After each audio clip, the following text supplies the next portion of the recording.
And here's one of the first myths. I call it a myth, absolute myth. That the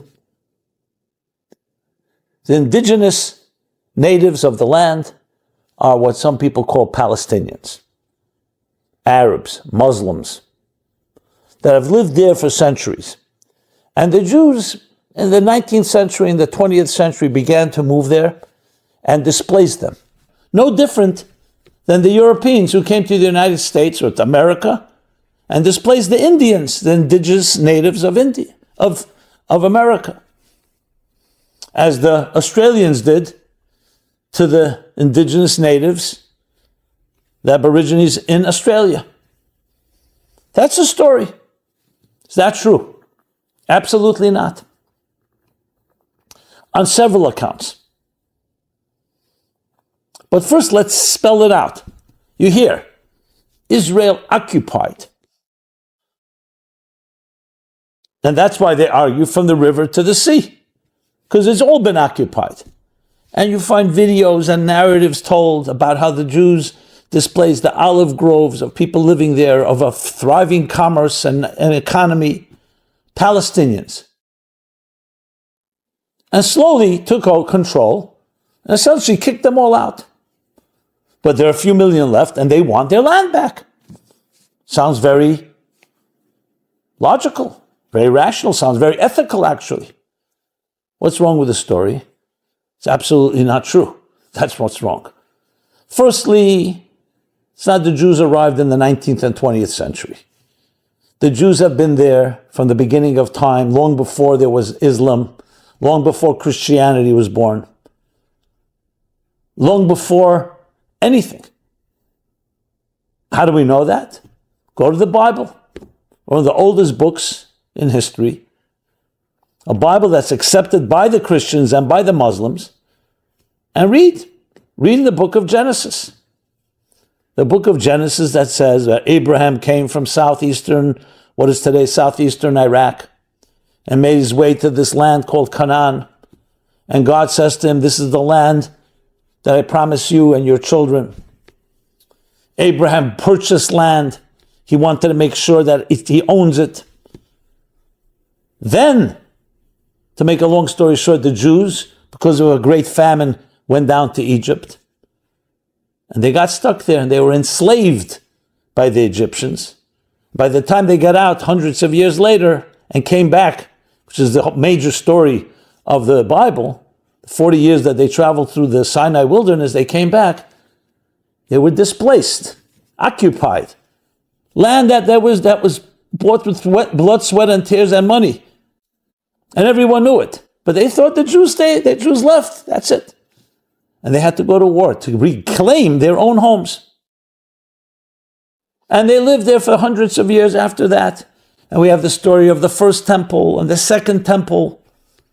The first temple destroyed by the Babylonians, and again they expelled the Jews for a short period of time, 70 years. But some Jews remained in Babylon and other countries. Then they came back and rebuilt the second temple. Destroyed 420 years later by the Romans. And they exiled the Jews and they changed the name of the city of Jerusalem.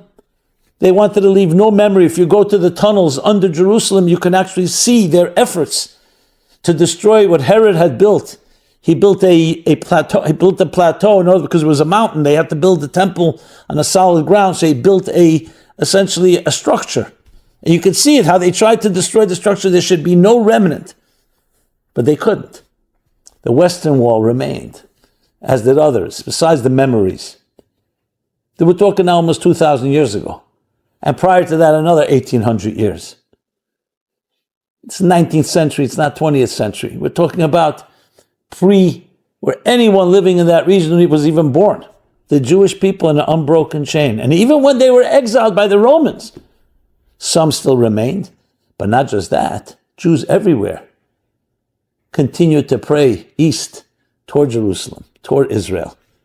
Mention Israel and Jerusalem in every prayer.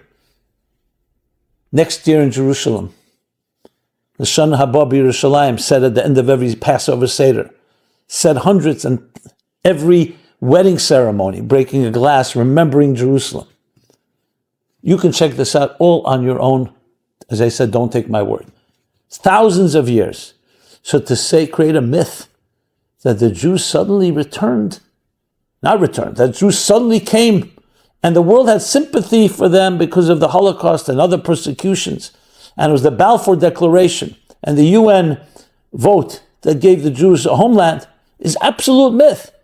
If anything, you could say the Balfour Declaration and the UN confirmed something that was always historically known. At most. And even that, Israel did not begin in 1948. The land of Israel began 3,800 years ago.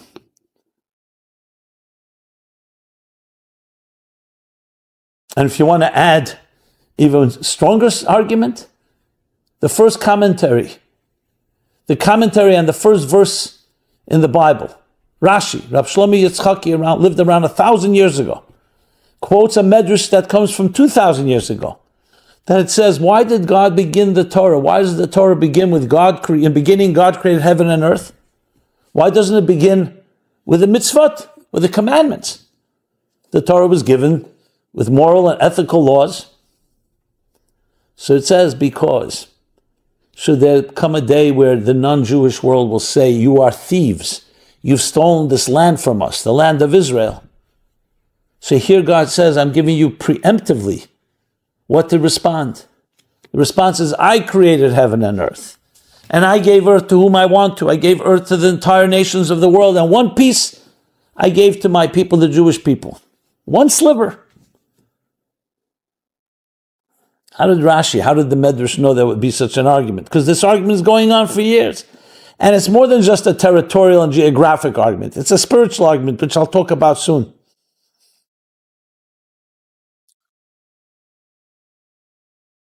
Did other people also live in this part of the world? Well, listen, once the Romans exiled the Jews, slowly some people ended up there.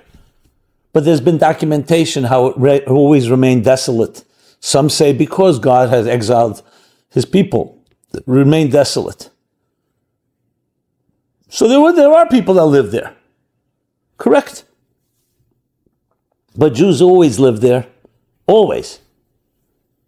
And it was always an aspiration. Some of the great leaders, Nachmanides, the Shalah, and many, many others made their way at the end of their lives from Europe or wherever it is that they lived, from Egypt, from the different countries, made their way and were buried and died in Israel, the land of Israel, the promised land, the holy land. The words the promised land, the holy land, where'd those words come from? That's not 20th century language. That's not 19th century language. I know it makes some people uncomfortable, which we'll soon talk about the Western world's academic biases on this matter. But we know those words, holy land, promised land. Everyone knows exactly what you mean when you say those words.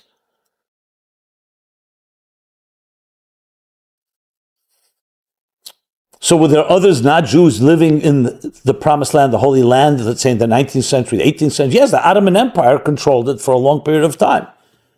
And there were Arabs that lived there and Muslims that lived there. No one's denying that fact.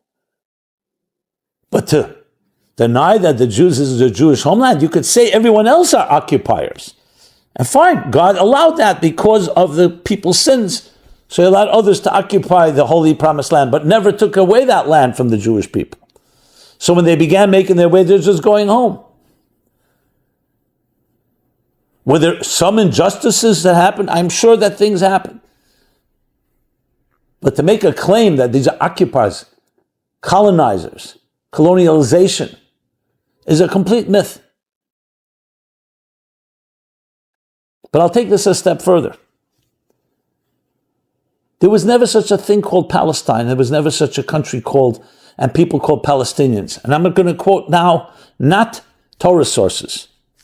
I'm going to actually read. I'd like to read to you. This is a quote. It goes back to 1977, March 31st. The Dutch newspaper, Trouw, I hope I'm pronouncing it correctly, published an interview with the PLO's executive committee member, Zahir Musain. Quote, the Palestinian people does not exist. The creation of a Palestinian state is only a means for continuing our struggle against the state of Israel for our Arab unity. In reality, today there's no difference between Jordanians, Palestinians, Syrians and Lebanese. Only for political and tactical reasons do we speak today about the existence of a Palestinian people. Since Arab national interests demand that we posit the existence of a distinct quote-unquote Palestinian people to oppose Zionism. For tactical reasons, Jordan, which is a sovereign state with defined borders, cannot raise claims to Haifa and Jaffa, while as a Palestinian, I can undoubtedly demand Haifa, Jaffa, Beersheba, and Jerusalem. However, the moment we reclaim our right to all of Palestine, we will not wait even a minute to unite Palestine and Jordan. Okay. Quote number one. Let me go to another quote, if I may. Again, you can check these out on your own. This is a quote from Joseph Farah, an Arab-American journalist. Quote, "Isn't it interesting that prior to the 1967 Arab-Israeli War, there was no serious movement for a Palestinian homeland?" Well, Farah, you might say, that was before the Israelis seized the West Bank and Old Jerusalem. That's true. In the Six-Day War, Israel captured Judea, Samaria, and East Jerusalem, but they didn't capture those territories from Yasser Arafat. They captured them from Jordan's King Hussein. I can't help but wonder why all these Palestinians suddenly discovered their national identity after Israel won the war. The truth is that Palestine is no more real than Never Never Land. The first time the name was used was in 70 AD, when the Romans committed genocide against the Jews, smashed the temple, and declared the land of Israel would be no more. From then on, the Romans promised it would be known as Palestine. The name was derived from the Philistines, a Goliathian people conquered by the Jews centuries earlier. It was a way for the Romans to add insult to injury. They also tried to change the name of Jerusalem to Aelia Capitolina. But that had even less staying power. Palestine has never existed. This is all his quote. Before or since, as an autonomous entity, it was ruled alternately by Rome, by Islamic and Christian crusaders, by the Ottoman Empire, and briefly by the British after World War I. The British agreed to restore at least part of the land to the Jewish people as their homeland. Restore. There's no language, quote, continue the quote, known as Palestinian. There's no distinct Palestinian culture. There has never been a land known as Palestine governed by Palestinians. Palestinians are Arabs, indistinguishable from Jordanians, another recent invention, Syrians, Lebanese, Iraqis, etc. Keep in mind that the Arabs control 99.9% of the Middle East lands. Israel represents 0.1% of the landmass. But that's too much for the Arabs. They want it all. And that is ultimately what the fighting in Israel is about today. That's what he writes. Greed, pride, envy, covetousness. No matter how many land concessions Israelis make, it will never be enough. And finally, I quote Professor Bernard Lewis of Princeton, an eminent authority on the region. From the end of the Jewish state in antiquity to the beginning of the British rule, the area now designated by the name Palestine was not a country and had no frontiers, only administrative boundaries. It was a group of provincial subdivisions, by no means always the same, within a larger entity. So the alternative narrative is a very convenient one, but simply untrue. I want to add this. In 1948, when the partition took place, meaning when the UN partitioned and said this would be the Jewish, this would be given to the local Arabs living there, the Jews accepted, became the state of Israel. The Arabs rejected it and went straight to war. As a matter of fact, it was the Arabs, countries surrounding the area, that called for the natives living there, move out. We'll win the war, get out of the way, and then you'll all come back. Unfortunately, they lost the war. What were the Jews doing? The Jews were calling their neighbors and saying, stay here. Let us live in peace with each other. There's documentation of this. And this happened time and again. So this whole myth that has become like the story that so many people believe is just simply false. Check it out. Be open-minded enough to check it out. And if you have an alternative narrative with sources, please send them to me. And I say this right now as a Jew. We always wanted peace. We continue to want peace. As a matter of fact, this war, for us, on one hand, is self-defense and protecting the innocent that were massacred, and they would love to massacre if they had the opportunity to do so. But the war is a far bigger one. It's an ideological one. Will truth prevail? Will God prevail? Will goodness prevail? If indeed every Arab country and every Arab Muslim would lay down their arms and say, we want total peace, we want to live in peace. No call for the destruction of Israel. No call for the destruction of every Jewish man, woman, and child. No call for from river to sea. Total, complete peace. Check it out, see what would happen. That alternative was never pursued.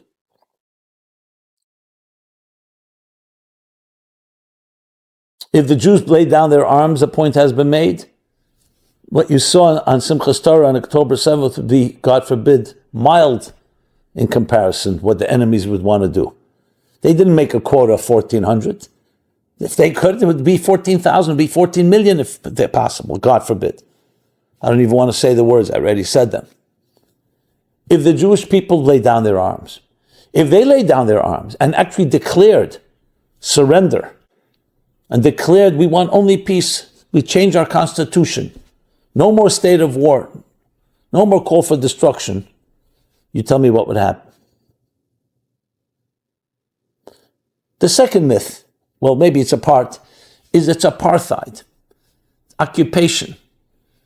Israel can cut off the water as they've done, electricity, water and other resources running to Gaza, and the same thing to what is called, they call the West Bank. West Bank of what, by the way? Jordan. That's what it's called.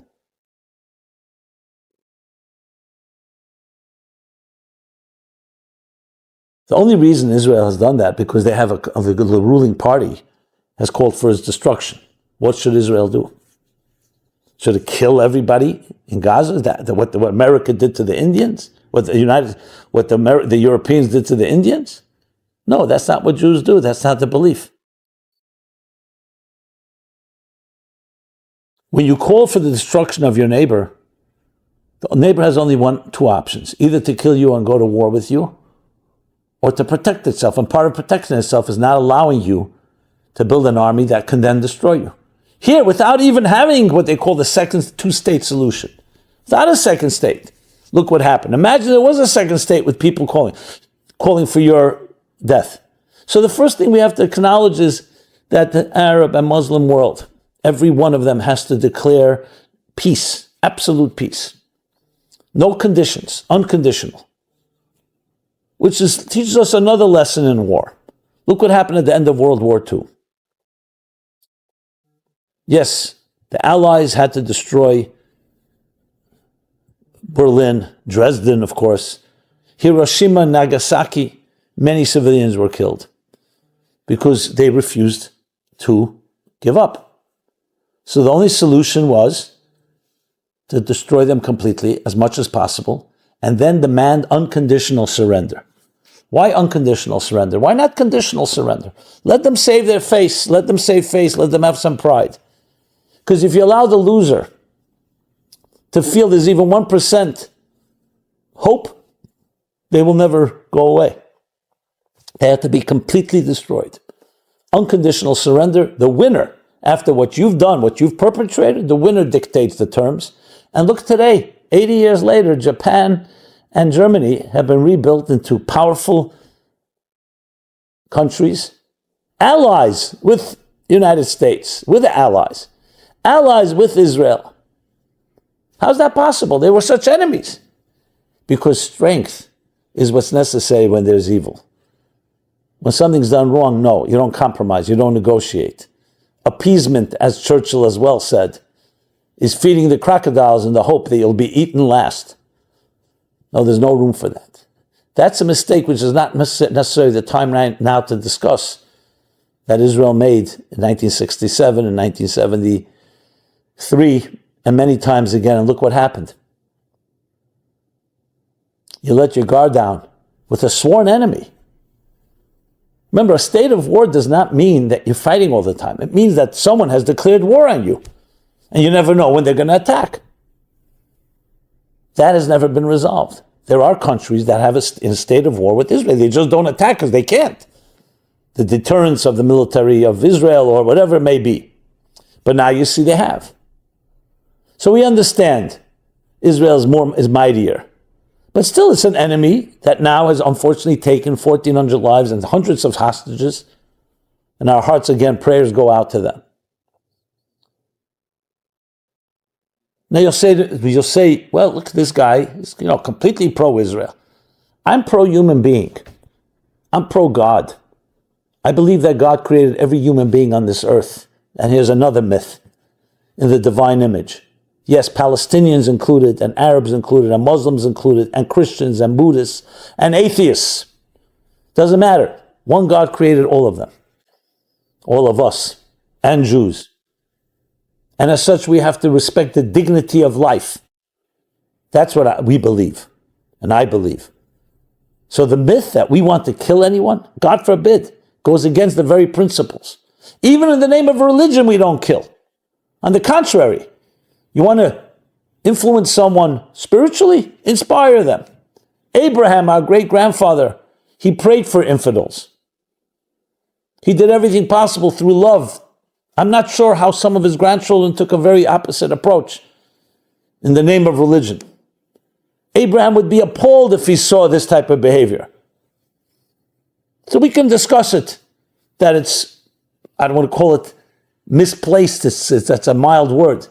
It's an obscene distortion of religion if you can kill a child of God's. When I say a child, I mean every innocent man, woman, and child. Yet another myth. I understand their religious passions.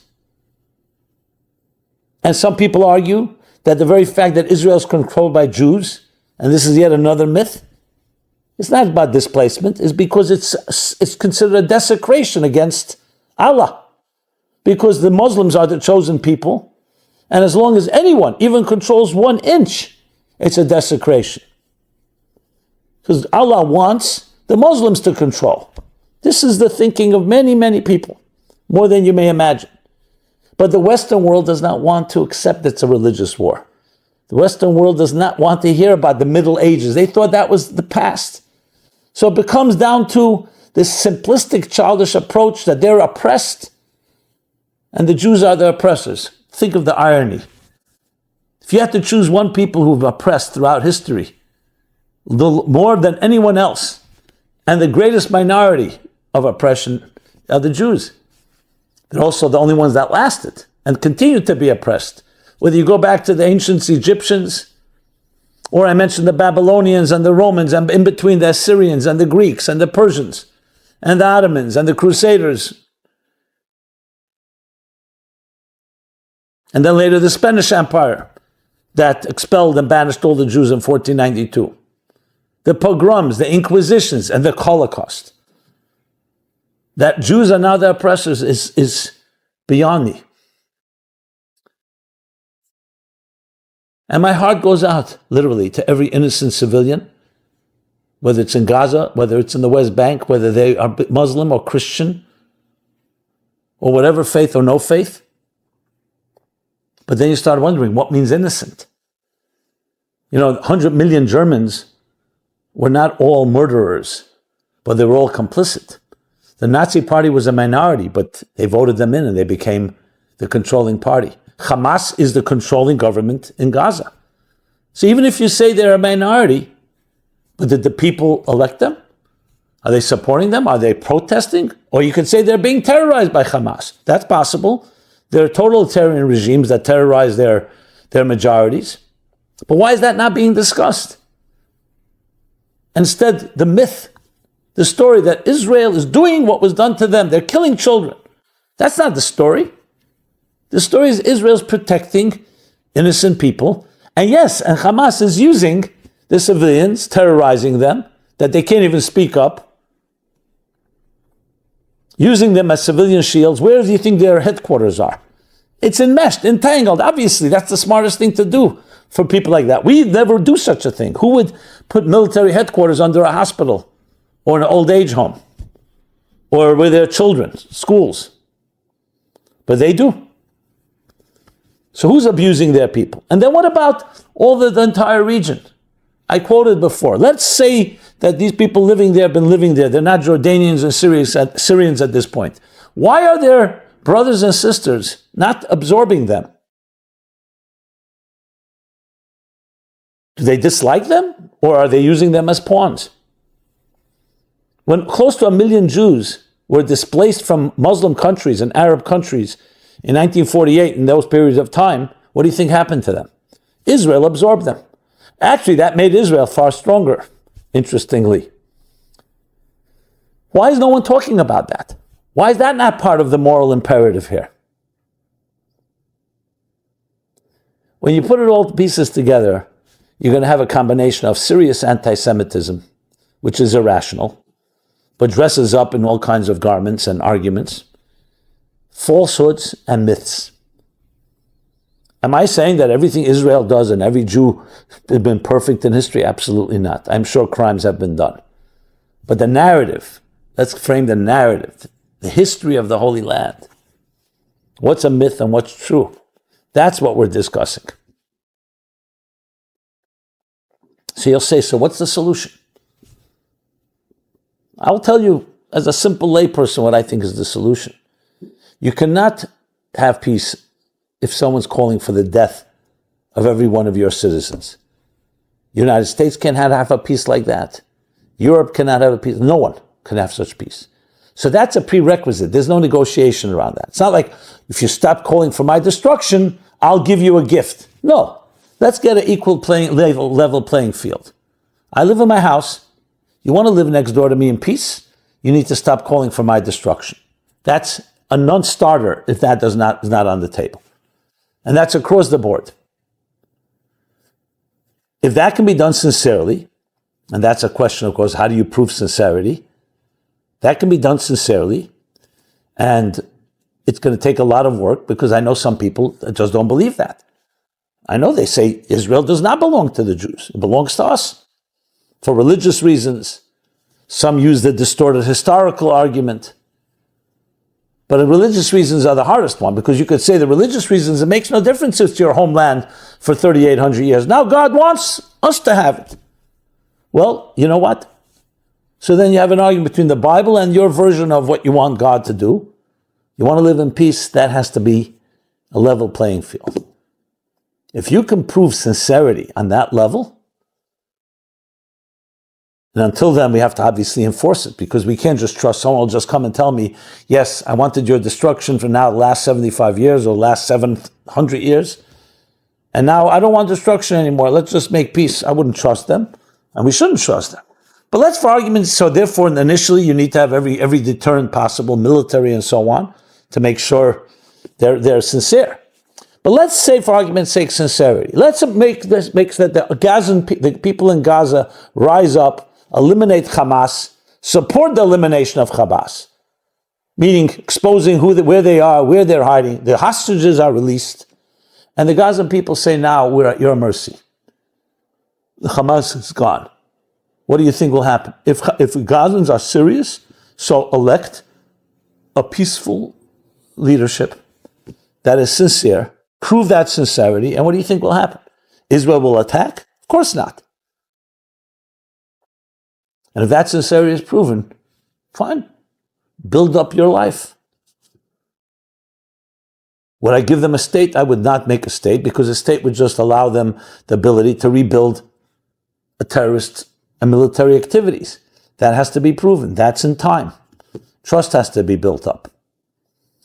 And Israel should declare once and for all, we tried everything, but you've remained our enemies. You still wanted to kill us, and you still kill us. From now on, it's the rule of law that rules this country.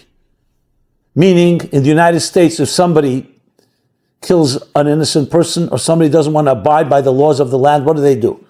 They deport him. That's what Israel should do. You want to live in peace here, you have all the rights. But if religious passions and distorted stories you think are going to dominate, and you're going to try to incite the anti-Semitic Gentile world, which millions of dollars are pouring in clearly to do that, that's not the way you're going to win this battle.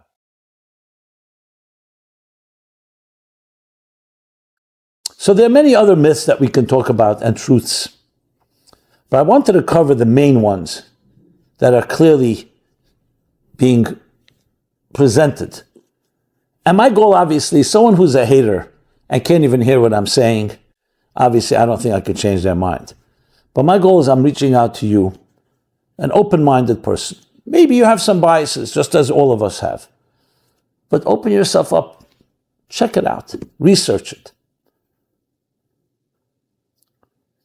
I will reserve another video class or video talk about the academic circles of how they have been caught up in this propaganda war. And many of them are actually leading the way.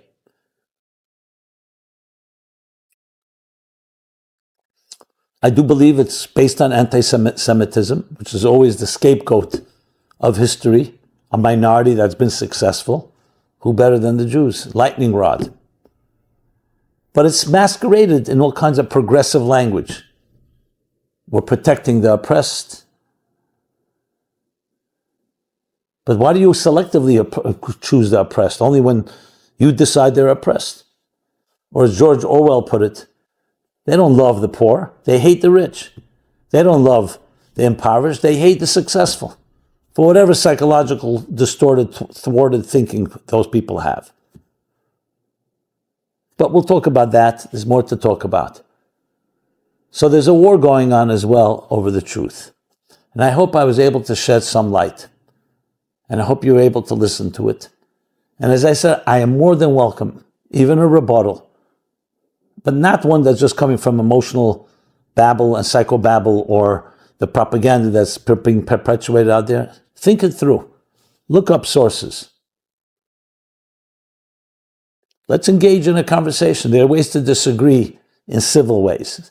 I don't have to kill you, you don't have to kill me. We don't have to, personality, character assassination is not necessary either. And hopefully we can shine light. And light and truth in darkness is just as powerful as the most powerful weapons. Because clarity gives you confidence. Clarity gives you direction. And I truly pray and hope that every human being, 8 billion people, I wish I could say it about the Hamas murderers, but they too were created in the divine image. But people can betray their destiny. They can betray themselves and their calling. But 8 billion of us shall allow our divine image to shine forth. And understand we may disagree, but it's harmony within diversity.